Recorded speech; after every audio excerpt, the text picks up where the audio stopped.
Eu quero estar orando por você ainda hoje.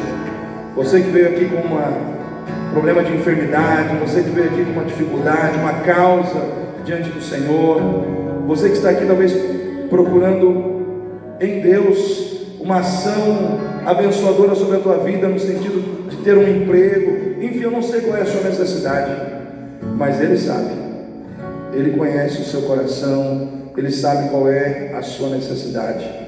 Lá no Evangelho de João, eu vou estar lendo agora, Evangelho de João, capítulo 17. Todos conhecem esse texto como a oração sacerdotal de Jesus. Quando Jesus ele está se preparando para enfrentar a cruz, enfrentar os seus últimos momentos de vida, nesse momento ele para falar com Deus e para falar com os seus discípulos, para falar com Deus e para falar com as pessoas que estavam andando com ele, para falar com o Pai, mas também para falar com aqueles que caminhavam ao lado dele na fé. Existem momentos na nossa vida em que a gente tem que conversar com Deus e conversar com as pessoas que caminham conosco. Nós temos que ter uma conversa com Deus, nós temos que ter uma relação íntima com Deus, para que nós possamos fazer diferença na vida das pessoas que andam ao nosso lado. Não podemos perder de vista que nós, como filhos de Deus, precisamos ter um relacionamento com o Pai, para termos um relacionamento abençoador com as pessoas que caminham conosco. João capítulo 17, versículo 11, o Senhor Jesus diz assim: eu já não estou mais no mundo, mas eles estão no mundo. Eu vou para ti, Pai Santo, guarda em teu nome aqueles que me deste, para que sejam um, assim como nós. Estando eu com eles no mundo, guardava-os em teu nome. Tenho guardado aqueles que tu me deste, e nenhum deles se perdeu, senão o filho da perdição, para que a Escritura se cumprisse. Mas agora vou para ti, e digo isto no mundo, para que tenham a minha alegria, completa em si mesmos. Dê-lhes a tua palavra, e o mundo os odiou, porque não são do mundo, assim como eu não sou do mundo. Não peço que os tires do mundo, mas que os livres do mal. Não são do mundo, como eu do mundo não sou.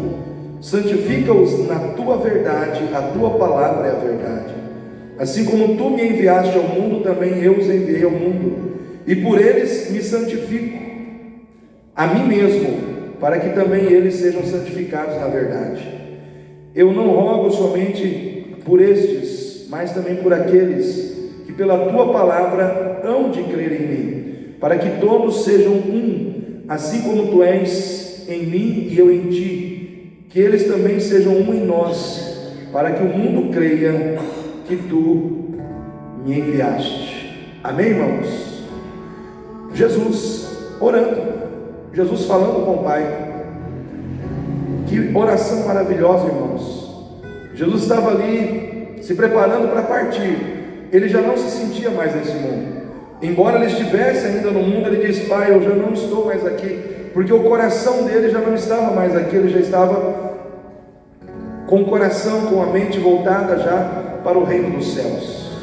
Mas ele sentia a responsabilidade de orar por aqueles que iriam ficar aqui. Irmão, eu quero perguntar para você: você está preparado para morrer? Ninguém gosta de responder essa pergunta. Nós temos que, às vezes, parar para pensar sobre isso, porque Jesus, ele nasceu preparado para morrer. Ele sabia que ele iria morrer numa cruz.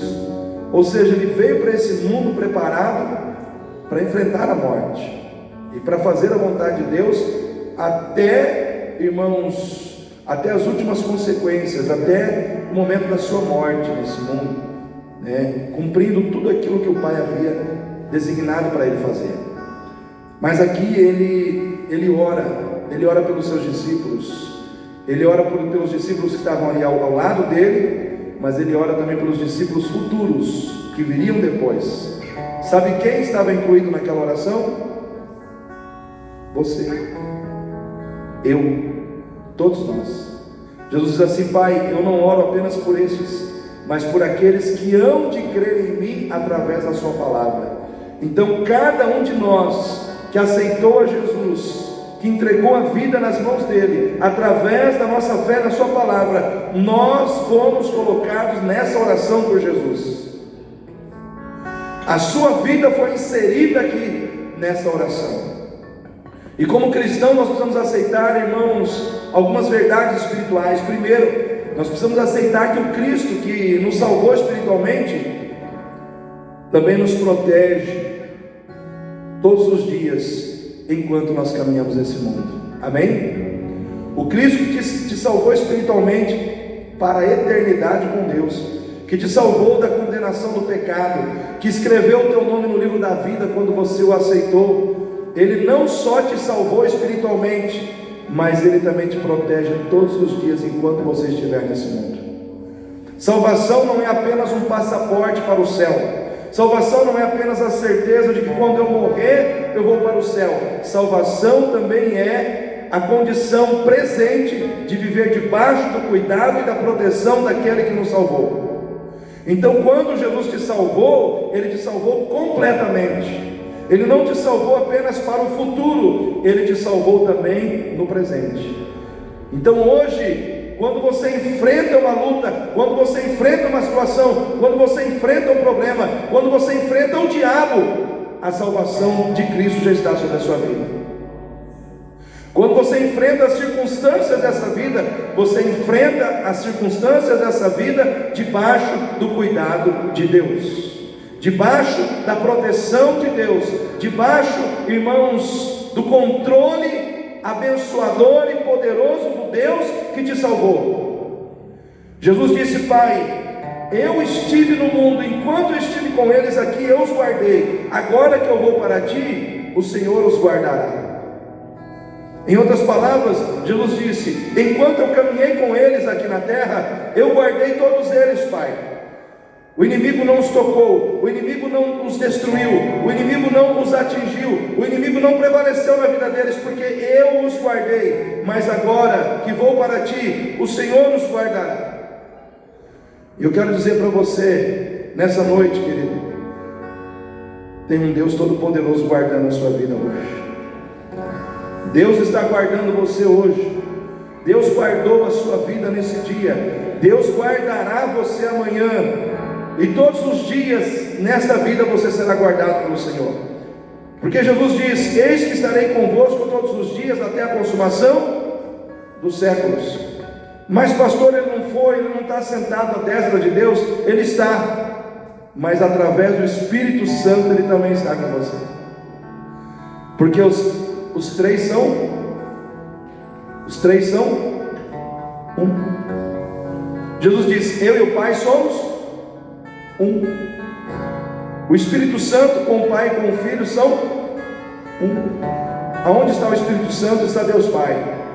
Aonde está o Espírito Santo também está o Deus Filho. Aonde está o Espírito Santo estão os três. O poder, a glória e a presença de Deus está sobre a tua vida hoje. Você precisa aceitar que como cristão você não caminha nesse mundo sem proteção. Como cristão você não caminha nesse mundo sem uma promessa do cuidado de Deus sobre a tua vida. Porque o Senhor, Ele te trata como ovelha. A Bíblia diz que nós somos ovelhas do seu pasto. E Jesus diz: as minhas ovelhas ouvem a minha voz. Amém? Quem ouve a voz do Senhor aqui? Aleluia. As minhas ovelhas, diz o Senhor Jesus, elas ouvem a minha voz. Elas me seguem. Elas me seguem. Eu as conheço. E eu lhes dou a vida eterna, e jamais, olha só, jamais perecerão.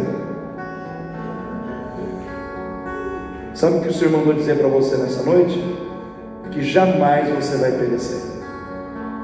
Você não vai perecer. Por quê, irmãos? Porque Jesus diz assim: e jamais perecerão, porque ninguém pode arrebatá-las da minha mão, ou ninguém pode arrebatá-las da mão de meu Pai. Em outras palavras, o Senhor está dizendo assim que você está seguro nas mãos dele. Vem a tempestade, vem o ciclone, que nem aconteceu no Rio Grande do Sul, né? Terrível, né? Muitas casas destruídas, muitas situações difíceis. Glória a Deus que você não está morando lá, né, irmão? Imagina você morando numa cidade daquelas onde você sai a água no joelho, né? Às vezes a gente tem que ver que tem alguém sofrendo mais do que a gente, para a gente ser grato, né? Para a gente agradecer a Deus, porque nós não estamos passando por um ciclone que destruiu a nossa casa, onde a água entrou dentro da nossa casa, acabou com os nossos móveis, com os eletrodomésticos. Tem gente vivendo assim, mas você está aqui. Você está aqui num templo nessa noite, podendo glorificar e exaltar o nome de Jesus. Às vezes nós precisamos ver a dor do outro, que é maior do que a nossa, para a gente entender o quanto nós temos que agradecer. Agradecer. Então Jesus diz: as minhas ovelhas jamais perecerão, porque ninguém pode arrebatá-las das palmas das minhas mãos. Vem a luta, vem a dificuldade, vem a tempestade contra a sua vida, mas elas não conseguem te derrubar. Por quê? Porque você está nas mãos de Deus, porque sua casa está na mão de Deus, porque seu casamento está na mão de Deus, porque a sua vida está na mão de Deus. Então você pode glorificar a Deus e dizer: Senhor, obrigado, porque o Senhor me segura. Quem pode dar um glória a Deus aí? Aleluia. Irmãos, o nosso Deus, Ele é poderoso, Ele guarda, Ele protege. Ele diz ao seu povo, no momento que o seu povo está achando que o mal está prevalecendo, no momento que o seu povo está achando que as dificuldades estão prevalecendo, o Senhor se levanta e diz: não, quem está prevalecendo na sua vida sou eu. Lá no passado, irmãos, o povo de Israel, diante dos cativeiros que eles passavam, chegou um momento que eles disseram: o Senhor se esqueceu de nós, o Senhor nos abandonou, porque eles olhavam para as dificuldades, para as circunstâncias. E quando a gente olha para a dificuldade, a gente olha para o problema, a gente começa a esmorecer na fé, a gente começa a perder a visão do cuidado e da presença de Deus na nossa vida, porque estamos olhando demais para o nosso problema, porque estamos olhando demais para aquilo que traz tristeza ao nosso coração. O que é que tem trazido tristeza ao teu coração nesses dias? O que tem trazido tristeza no seu íntimo nesses dias? O Espírito Santo manda eu perguntar isso para você. O que tem trazido tristeza na sua alma, no seu coração? E você está olhando só para isso, como se isso fosse a causa da sua existência, o sentido da sua vida. E eu quero dizer para você, isso que te entristeceu não é o sentido da sua vida. O sentido da sua vida é Jesus. Não coloque o sentido da sua vida naquilo que é errado, naquilo que não te sustenta, naquilo que não te dá proteção de verdade. Só Jesus pode ser verdadeiramente o sentido da nossa vida. Irmãos, quando os caminhantes de Emaús, eles saíram de Jerusalém, eles foram em direção a Emaús, eles estavam tristes porque eles viram um Jesus crucificado, eles viram um Jesus ensanguentado na cruz, e eles começaram a achar que o mal havia prevalecido, e eles começaram a se afastar de Jerusalém tristes. De repente, quem chega do lado deles, irmãos? Jesus, ressuscitado, vivo, poderoso, cheio da glória, cheio do poder de Deus. Mas eles não conseguiram perceber que o Senhor estava ao lado deles, porque eles estavam olhando demais para a tristeza, para a situação triste que eles vivenciaram lá atrás. Mas o Senhor estava ali. O Senhor estava ali. E eu quero dizer para você, o Senhor está contigo nessa noite. O Senhor, Ele chega na sua vida quando você dá as costas para Ele. Ele não dá as costas para você. Quando você deixa as circunstâncias te desviarem do caminho, Ele ainda vai ao teu encontro. Ele ainda vai buscar você. Porque Deus não é que nem a gente, irmãos. A gente se esquece facinho e rapidinho das pessoas que precisam de nós. A gente se esquece muito rápido das pessoas que precisam da nossa ajuda. Deus não. Ele vai, Ele se coloca do lado. Ele caminhou com aqueles homens. Ele disse: por que vocês estão tristes? E eles começam a falar da sua tristeza. Eles começam a colocar para fora aquilo que estava nos seus corações. E mesmo assim eles não conseguiram ver que o Senhor estava ali. E eu quero dizer para você, querido, o mesmo Jesus que te salvou na eternidade, que te salvou do inferno, que te salvou da condenação dos seus pecados, Ele caminha com você todos os dias aqui através do Espírito Santo. Ele te protege, Ele te guarda, Ele cuida da sua vida, Ele guarda você. Nessa noite, entenda que existe um Deus que te guarda. Salvação não é apenas te dar um passaporte para o céu, mas se fazer presente na sua vida e caminhar com você até que a sua vida se encerre nesse mundo. Até o teu último suspiro aqui, você pode ter uma certeza: Deus não te abandonará. Deus caminhará com você. Ele esteve contigo e Ele está contigo e Ele vai estar contigo amanhã e até o fim da sua caminhada, te sustentando, te amparando.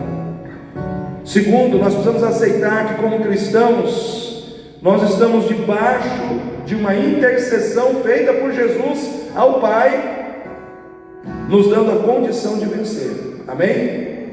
Quero dizer para você, querido, Jesus orou por você, Jesus orou pela sua casa, Jesus orou pela sua vida. E é interessante que Ele disse: Pai, eu não peço que o Senhor tire essas pessoas do mundo, eu peço que o Senhor os livre do mal. Amém, irmãos? Todo mal que vier contra a sua vida, diante da oração feita por Jesus, já está destruído em nome de Jesus. Amém? O mal não pode prevalecer, porque o Senhor Jesus já orou nesse sentido sobre a tua vida. Pode ser o mal ideológico que está aí nesse mundo, corrompendo o coração das pessoas, através da mentira, do engano, de comportamentos pervertidos e nocivos. O Senhor te guarda desse mal, colocando a sua atenção na sua palavra, para que você tenha um coração santo, que leve você a se afastar de tudo isso e dizer não a essas coisas. Mas o Senhor te livrou do mal produzido pelo próprio inimigo, que arma ciladas contra você todos os dias para te destruir. Assim como o inimigo se levanta para te destruir, para te atingir e para te prejudicar, o Senhor se levanta para te dar vitória. O Senhor se levanta para te dar a bênção, a proteção que você precisa todos os dias. Ele orou e ele pediu 3 coisas ao Pai, por você e por mim. Primeiro, ele pediu que a sua alegria fosse completa em nós. Ele diz assim: mas agora vou para ti, e digo isto no mundo, para que tenham a minha alegria completa em si mesmos. O Senhor quer que a alegria dele esteja em você. Amém? A alegria dele esteja em você. Aí talvez você fale: mas que alegria é essa, pastor? É a alegria de orar, a alegria de meditar na palavra, a alegria de ajudar o pobre, a alegria de ser útil na obra do Senhor, a alegria em dizer não ao pecado para viver para a glória de Deus, a alegria em fazer o que é certo, a alegria em ser fiel, a alegria em buscar a vontade de Deus para a sua vida. Essa alegria precisa estar em você. Amém, irmãos? A alegria do Senhor é a nossa força. Não é isso que a Bíblia diz? Não é a nossa alegria a nossa força. Por quê, irmãos? Porque nós nos alegramos com coisas erradas às vezes. Às vezes a gente se alegra com futilidades. Às vezes a gente se alegra em coisas que passam. Às vezes a gente se alegra no momento de festa. Ou às vezes a gente se alegra porque o nosso time venceu. Sim ou não? Não que isso seja errado, tá? Você se alegrar porque o seu time venceu, você se alegrar no momento de festa, de aniversário, mas eu quero dizer que não é essa alegria que vai te sustentar. Quando a gente fala de uma alegria que sustenta, a gente tem que entender que não é essa alegria. Essa alegria ela é passageira. Seu time ganhou hoje, mas ele pode perder amanhã. E aí? Você vai chorar. né? Ou seja, o seu time, ele não consegue te dar uma alegria perene, que vai sustentar você em todo o tempo, mas o Senhor pode. Por quê? Porque a alegria do Senhor é a nossa força. Então, quando você tem alegria em orar, quando você tem alegria em ler a Bíblia, quando você tem alegria em estar na igreja, quando você tem alegria em dizer não ao pecado, quando você tem alegria em fazer a vontade de Deus, essa alegria é a alegria que vai te dar forças para vencer. Nós não podemos, irmãos, nos alegrarmos naquilo que é errado, nos alegrarmos na queda do outro, nos alegrarmos, irmãos, na derrota do outro. Nós temos que nos alegrar em Deus. Então o Senhor Jesus diz: Pai, eu quero que a minha alegria seja completa neles, que a alegria do Senhor seja completa no teu coração nessa noite, amém? O Senhor Jesus também pediu que o Senhor nos livrasse de todo o mal. Então eu quero dizer para você nessa noite: o mal não pode prevalecer na sua vida, porque quem prevalece na sua vida é Deus. Ele já orou nesse sentido. Jesus orou, irmãos, para que nós fôssemos santos, porque, irmãos, porque quando nós nos santificamos, nós nos tornamos mais íntimos de Deus, nós nos ajustamos mais com Deus, nós temos mais intimidade com Deus, nós temos, irmãos, identificação com Deus, porque, irmãos, Deus é santo, sim ou não? Ele diz: sede santos, porque eu sou santo. Quando você se santifica, você tem identificação com o Pai. E aí, quando você se santifica, você se prepara para que Deus possa fazer maravilhas na sua vida. Amém? Quem quer receber maravilhas das mãos de Deus? Isso está lá em Josué capítulo 3, versículo 5. Deus iria fazer maravilhas no meio do seu povo, mas antes de ele enviar as maravilhas, ele diz: Josué, manda o meu povo se santificar. Diga ao meu povo: santificai-vos, porque amanhã eu farei maravilhas no meio de vós. Eu quero dizer para você, querido, se você se santificar hoje, amanhã Deus está fazendo maravilhas na tua vida. O que é santificar-se, pastor? Santificar é você olhar primeiro para dentro da sua vida e ver o que está errado. O que você fez de errado? Aonde você errou, onde você pecou, onde você falhou? É você expurgar o pecado da sua vida, é você se arrepender, é se ajoelhar e dizer: Senhor, eu errei, eu falhei nessa e nessa situação, eu falhei porque me afastei da tua presença, eu falhei, Senhor Deus, meu Pai, porque não fui fiel nessa e nessa situação, mas me perdoa, porque é um coração quebrantado e contrito não desprezarás, ó Deus. Deus não despreza um coração contrito, não, Deus não despreza um coração quebrantado. Então, quando você se quebranta diante de Deus, Deus entra com providência na sua vida. Deus não, ele sabe que você não é perfeito, Ele sabe que eu não sou perfeito, Ele sabe que nós temos falhas, amém, irmãos? Ele não espera de nós perfeição, Ele espera de nós arrependimento. Ele espera de nós o desejo de mudar, o desejo de melhorar nas coisas que nós estamos falhando, para que Ele possa nos abençoar. Santificação é isso, é você não gostar de andar com o pecado, né? É você renegar o pecado por amor a Deus. Então você começa a santificar a sua vida, começa a expurgar o pecado, começa a pedir perdão a Deus, Deus começa a agir na sua vida, amém? O que é que Deus age na sua vida nessa noite? Como cristãos, nós precisamos aceitar, irmãos, que a aprovação de Deus vai trazer sobre nós o ódio e a reprovação do mundo. Jesus diz assim: não peço que os tires do mundo, mas que os livres do mal. Não são do mundo, como eu não sou do mundo. Deles a tua palavra, e o mundo os odiou. O mundo os odiou, porque não são do mundo, assim como eu não sou do mundo. Estou lendo o versículo 14, João 17, 14. Deles a tua palavra, e o mundo os odiou.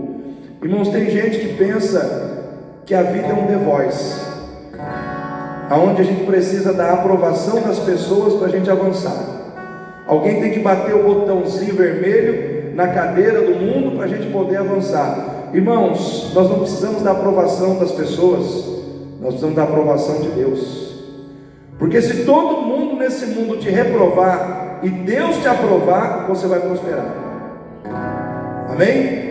Se todo mundo te reprovar, se todo mundo der as costas para você, mas Deus te aprovar, você vence, você prospera, você avança. Por quê? Porque a última palavra está com o Senhor. Nós temos que entender que, como cristãos, a nossa preocupação não deve ser fazer a vontade do mundo, mas fazer a vontade de Deus. Viver com Deus é andar na contramão do mundo. Viver com Deus é comprar uma briga com o mundo, é dizer não aos costumes do mundo, aos prazeres do mundo, irmãos, às propostas indecentes e erradas do mundo, para poder ter Deus do nosso lado. Não tem como você andar de braços dados com Deus e com o mundo. Você tem que deixar de um para poder andar com o outro. Não tem como. Jesus diz: eles não são do mundo, como eu também não sou do mundo. Você está no mundo, mas você não é do mundo. Amém? Quem tem que mandar na sua vida não é o mundo. Quem tem que mandar na sua vida é o Senhor. Como cristãos, nós precisamos entender que a amizade com o mundo é pior do que a espada do mundo. Porque quando você tem amizade com Deus, o mundo levanta a espada contra você. Só que o Senhor defende você da espada do mundo. Agora, quando você tem amizade com o mundo, Deus levanta a espada dele contra você. E quem vai te defender da espada de Deus? Aí não tem ninguém para te defender, irmão. Por isso o Senhor diz na sua palavra: pedis e não recebeis, porque pedis mal, para gastar nos vossos deleites e prazeres. Não sabeis vós que a amizade com o mundo é inimizade contra Deus? O Senhor está falando com uma igreja que estava mais amiga do mundo do que amigo dele, amiga dele. As suas orações não eram atendidas. A amizade com o mundo bloqueia as nossas orações. A amizade com o mundo impede Deus de agir na nossa vida. Mas a amizade com Deus traz o céu de glória sobre a nossa vida. Traz, irmãos, as bênçãos do céu sobre a nossa vida. Então tenha amizade com o Senhor. Esteja andando com Deus e Deus vai honrar você. Amém? Caminhando para o fim, irmãos, como cristãos, nós precisamos aceitar que a nossa unidade como igreja é prioridade para o Senhor. Deus quer que nós sejamos unidos. O projeto de Deus não é a nossa casa, é a casa dele, no meio da nossa. Ele quer que nós tenhamos zelo pela sua casa. Ele quer que nós tenhamos unidade uns com os outros. Jesus diz assim: Pai, que eles sejam um, como tu és em mim e eu em ti, para que o mundo creia que tu me enviaste. O Senhor está dizendo assim que nós precisamos andar juntos, caminharmos lado a lado, caminharmos, irmãos, num laço de unidade uns com os outros, unidos uns com os outros. Igreja se faz na unidade. Quando nós estamos unidos, nós somos igreja. Quando nós estamos separados, nós perdemos esse propósito da vida. Estar aqui é promover bênção. Estar aqui é ser alvo das bênçãos de Deus, porque quando nós estamos unidos, Deus se alegra. E quando Deus se alegra, Ele derrama bênçãos. Quão bom e quão maravilhoso é que os irmãos vivam em contenda. É isso, irmãos? Quão bom e quão maravilhoso é que os irmãos vivam em união. É como o óleo que desce sobre a barba de Arão, até a gola das suas vestes. É como o orvalho que desce sobre o Hermon, e ali o Senhor ordena a bênção para sempre. Aonde é que o Senhor ordena a bênção para sempre? Aonde existe unidade, aonde existe comunhão, aonde os irmãos estão unidos, porque nós estamos unidos aqui hoje. Este lugar se tornou um lugar de bênção para as nossas vidas. Amém? Este lugar se tornou um lugar de visitação de Deus sobre as nossas vidas, simplesmente pelo fato de nós estarmos unidos. Porque a nossa união, ou a nossa unidade, ela fala ao mundo que Jesus veio para salvar o mundo. Quando as pessoas lá de fora olham para a igreja e vê que a igreja está unida, elas acreditam que Jesus é o Salvador. Então nós precisamos primar pela nossa unidade, para que o Senhor possa agir e abençoar também as nossas vidas. O mesmo Cristo que te salvou na eternidade, Ele caminha contigo hoje para te abençoar. Mas você precisa estar unido como igreja do Senhor. Amém, igreja? Quem recebe essa palavra, fique em pé nesse momento. Nós vamos orar. Qual é a sua necessidade? Qual é o seu problema?